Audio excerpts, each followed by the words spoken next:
All right. Hello, hello, hello. Hey, hey, hey, hey, hey. So happy Father's Day to all those baddie dads out there. We love you. Had a good day with my dad. He's 87. I know you guys, I think, know that if you've been following me for a while now. And my brother came over, and like my brother was away doing something, and my dad was like, it makes me really happy to see you getting along with your brother. And I was like, yeah, I've never not wanted to get along with him. That's all on him. So he did get me a Mother's Day gift. My brother did, which was really sweet of him because he didn't have to get me anything. So that was really nice of him. He brought that today. And then, sorry, I haven't showered. So I look a little crummy, but I'm like, I gotta do this book because I haven't in a long time. So I'm gonna read, I believe we're on chapter 18? 17. We're on chapter 17. Let me go turn the light on quick. I'll be right back.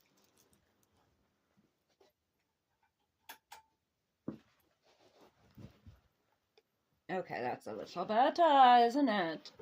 Okay. So happy Father's Day to all the dads out there. You guys are gonna get chapter 17 if you're interested in the Nobody's Girl book. This dad did her dirty, that's for sure.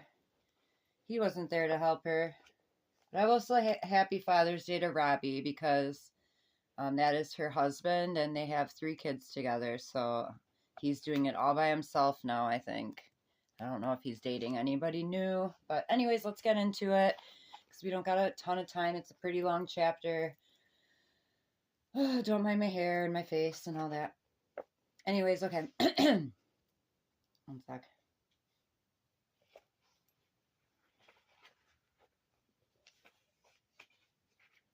Okay, Bully Basher. I think it was a week into my studies that I met a fellow student named Matthew Olson, a tall, gentle Australian in his mid-20s.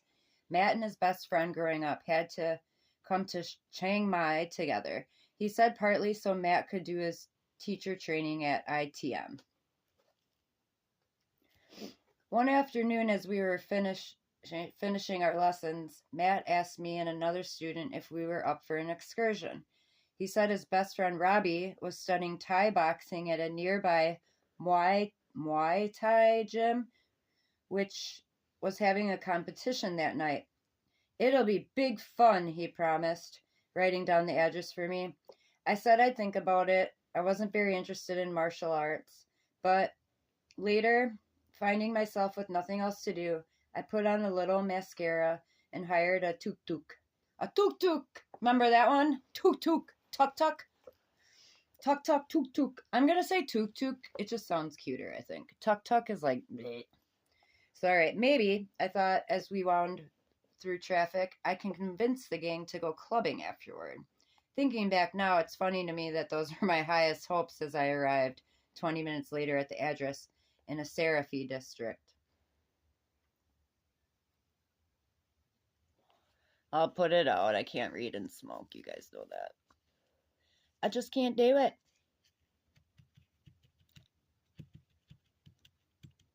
Okay. All right. Looking around the cavernous space, I was searching for Matt when I spotted a lean, dark-haired man with probing brown eyes who seemed to be holding court inside a circle of friends. Everyone, men and women both, seemed to hang on his every word. In retrospect, maybe they had no choice. I was about to find out that to be near this man was to be swept up by his boisterous presence.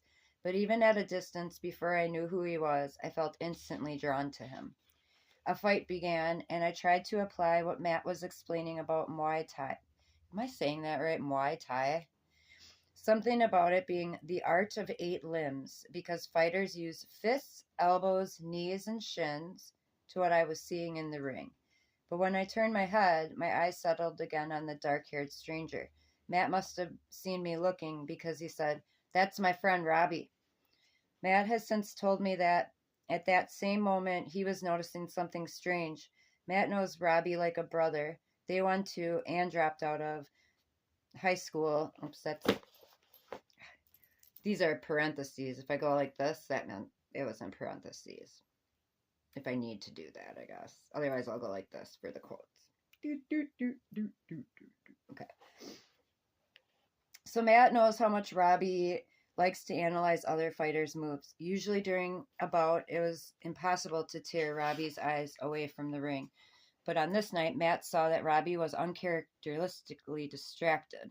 I didn't see it, but Matt did. Instead of scrutinizing the two sparring partners, Robbie was staring at me. Robbie insists he knew instantly that I was his soulmate. I hear a ruckus behind me and I look around and see this Sheila, he'll tell anyone who asks how we met, using the Aussie slang for a pretty woman. I hadn't had that feeling since I was in primary school.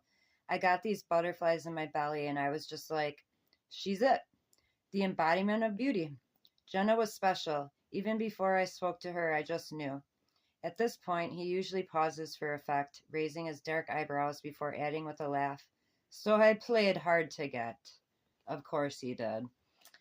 If only this were a joke, but it's true. Whenever I looked Robbie's way that night, he seemed to be engrossed in something or someone else. Robbie says he sensed this was the only way to win me, and while I felt frustrated then, I think he was probably right. Had he come on strong, I would have deflected, batting him away. After so many years of forced intimacy, I could be aloof when I felt pressured. I didn't know how to handle feelings of sincere mutual attraction. But as Robbie leaned out, I found myself leaning in. When the final bout ended and everybody headed to the exits, I knew I needed to make a move. It was that or give up, but something about Robbie made me feel that giving up wasn't an option. So I maneuvered myself to be at Robbie's side as we squeezed through the crowd and out onto the street. I'm Jenna, I said, smiling. Want to share a tuk-tuk? His face close to mine. His gaze was steady and calm, but the lights were on in his eyes. He waited a beat, and then he said what he's been saying to me in one form or another every day since. Yes. Remember who I was in 2002, a survivor of sexual abuse who'd spent years obediently performing intimate acts on men and women, some of them repeat abusers, some of them utter strangers, without any true feelings of closeness or affinity or desire. In fact, cutting myself off from my own wishes or wants had been one of my coping mechanisms. Even relationships with my past boyfriends had had transactional quality. I had never been in a loving, not once. I had never been in love, not once, not with anyone. But now, almost instantly, I was falling in crazy love with Roberto Antonio Giuffre. In the tuk-tuk, I noticed that I liked the way his body felt against mine. Its temperature, its solidity, its warmth. I loved the way he smelled. Oh, I'm kind of getting turned on. No, just kidding. I took Robbie back to the Royal Princess that night, but we just hung out with my roommate, and eventually he went home. For the next 3 days, he continued his hard to get act, and he was so convincing that I was beginning to think he just wanted to be friends. Here are a few things I quickly learned about Robbie. He was smart. Check. He was funny. Check. He was loyal. Check. The youngest of 4 children born to Sicilian parents who immigrated to Sydney, Robbie, then 26, had been very religious as a child and attended church frequently with his mother. But at the age of 9, he'd begun to have night terrors in which he believed he was being held down by a terrible force. The dreams scared him so much that he turned away from Catholicism and began to study other forms of spirituality. I went into a forest and said, "You know what? No more fear. Fear holds you back," he told me, recalling how he began to read up on everything from Islam to Buddhism to shamanism. His studies brought him back again and again to a respect for nature, which he had said gave him the sense of peace he was looking for. "I've always had a connection to Mother Earth. Put me in the bush with a campfire and I'm centered. The cycles of the seasons just make sense to me," he told me. "All my reading about different religions gave me a path to follow. You walk your walk. You look back at the sand and you see your own footprints. The goal is flow, balance. It's your own dharma." Dharma. I didn't know dharma from Parmesan. I can't even say Sorry. She's funny. I didn't know Dharma from Parma. Some people say Parmesan. I say Parmesan. So Parmesan cheese. And I told him so. But he didn't care. And just as importantly, he didn't judge me. He seemed to want to lift me up, not tear me down. I wish I found a man like that. Because I seem to have guys that tear me down. And if I don't do what they want me to do, they will somehow get, revenge, or it's just weird. So I don't date. I don't do that really anymore because I don't know I don't know. Anyway, sorry, I'm going off tangent. He seemed to want to lift me up, not tear me down. A lifelong protector of the picked on, he'd seen himself as what he called a bully basher. Long before he laid eyes on me, he said. As a kid, he'd made it his business to wait after school to punish those who picked on the smaller kids. I'm a scrapper, he said, always have been. On the third day of our friendship, we met up again at my hotel. My roommate was out, and Robbie and I were getting ready to go to dinner. I was sitting on the floor, and he was on the bed, and when he bent over to tie his shoe, I planted a kiss on him. I wasn't sure what would happen. Maybe he just wasn't into me, but he kissed me back. I remember I grabbed a hold of him then, and for the first time since I had embraced my childhood best friend Kyle, I did so purely out of desire, not obligation or desperation. From the start, Robbie and I had a different connection than any I'd experienced before. For one thing, Robbie was straightforward. How he wanted to know, could a 19-year-old massage student afford such swank accommodations in a 4-star hotel? We were sitting in my room, just the two of us, when he asked that question, and suddenly I wanted to tell the truth. After a lifetime of toggling between two modes, run and survive, I wanted more than mere survival, and I was tired of running. Against all logic, something in me already believed this could be a relationship with real potential, a relationship that I didn't want to fuck up. And the more I talked to Robbie, the more I felt that way. I was sick of keeping secrets, of hiding what life was really like. So I took a deep breath and told Robbie that I worked for a rich, powerful man who sexually abuses me, that this man had a female partner who enabled and orchestrated an army of young women and girls to service him, that he and she lent me out to their friends, some of whom had hurt me beyond measure, and that I was deeply afraid of them. As I spewed all this awfulness, Robbie's face constricted. Where's your family? He asked pointedly. Can't they help you? I told him they couldn't or wouldn't. I had never been sure which. I remember that Robbie had a knowing look on his face then, like he could intuit what I was leaving out. I had a rough childhood, I stammered. The way Robbie locked eyes with me then, as if to say, you're not alone anymore, told me I didn't need to reveal any terrible details to be understood, at least not yet. Robbie sensed we had plenty of time to get into all that.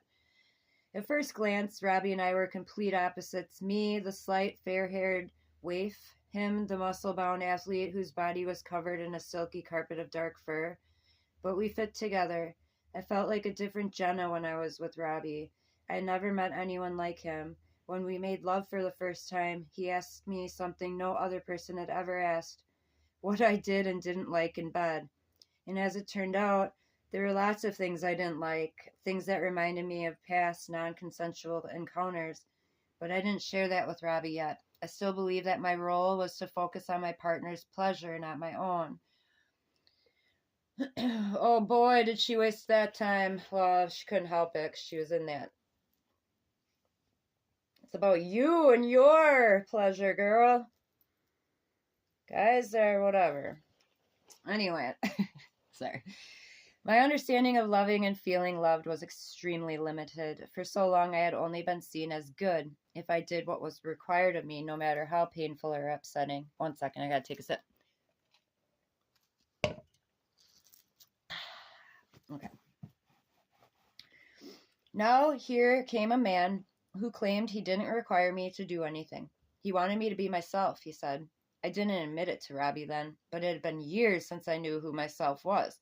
Part of me was stuck in time, as if I was still a little girl.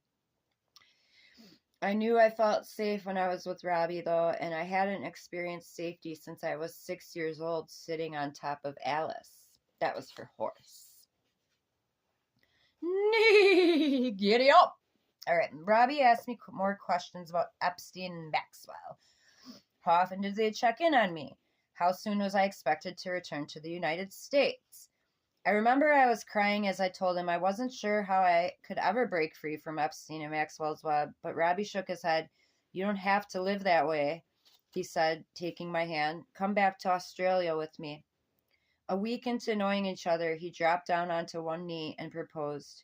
You won't be rich, Robbie told me, but I will work hard to support you. I'll never hurt you. I'll never betray you. I'll be here for you and always love you. I have your back until we die. I never thought I'd hear those words from anyone, and as I told him yes, happy tears ran down my cheeks. I love you too, I said.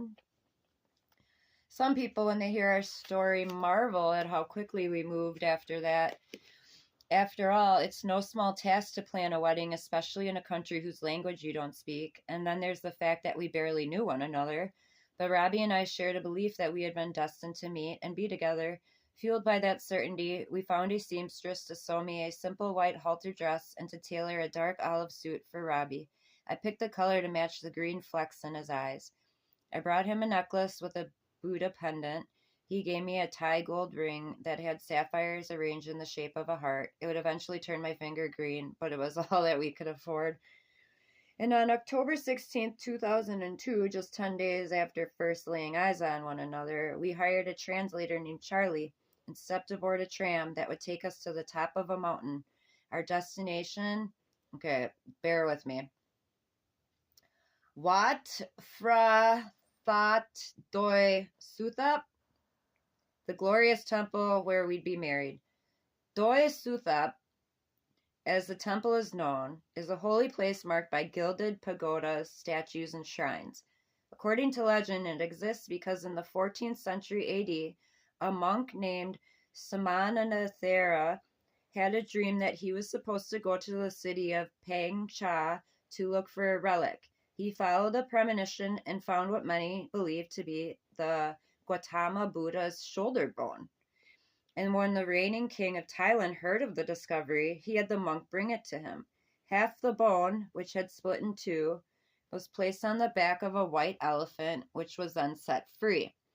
The elephant made its way up the steep 3,400-foot Doi Suthap mountain, stopped at the summit, trumpeted 3 times, and dropped dead.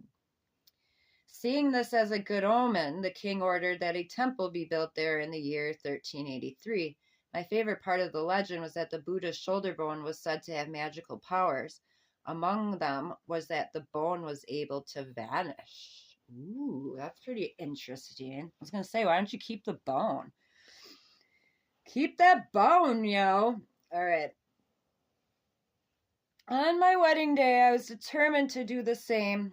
At least when it came to Epstein and Maxwell, I no longer wanted to be seen. When he'd asked me to marry him, Robbie had given me the chance to achieve that goal.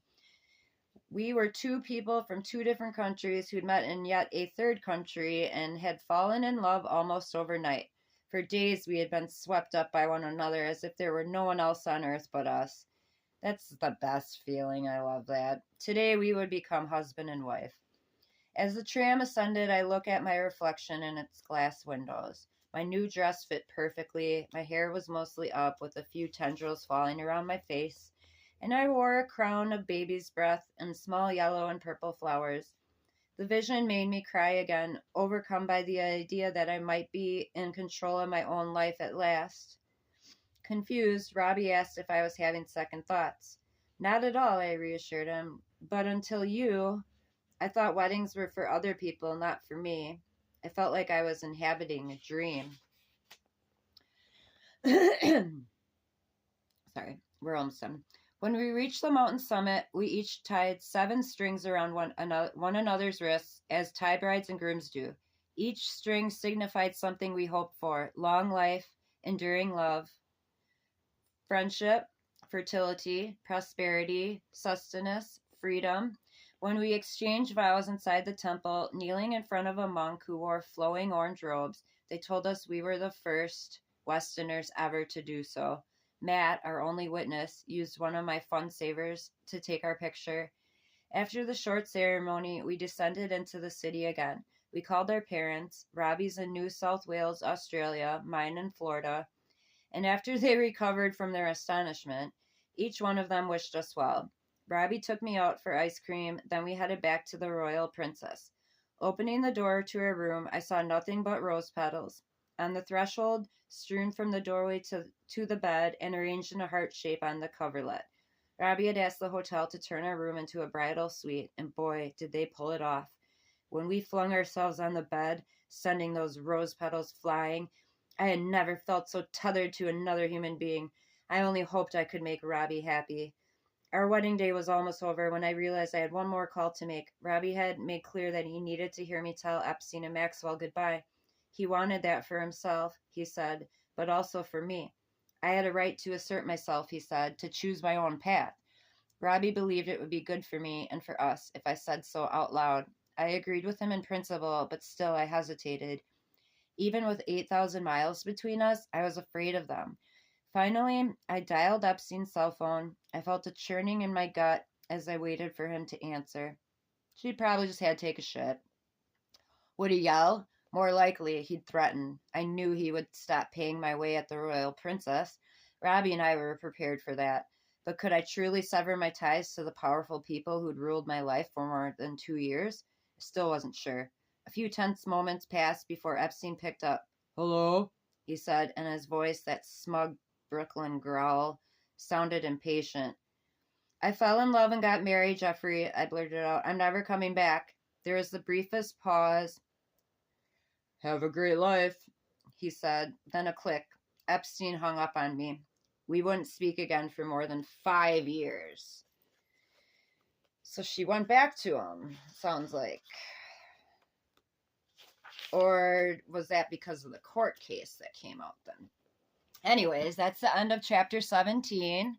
So chapter 18 is called Honeymooners, and this is kind of long.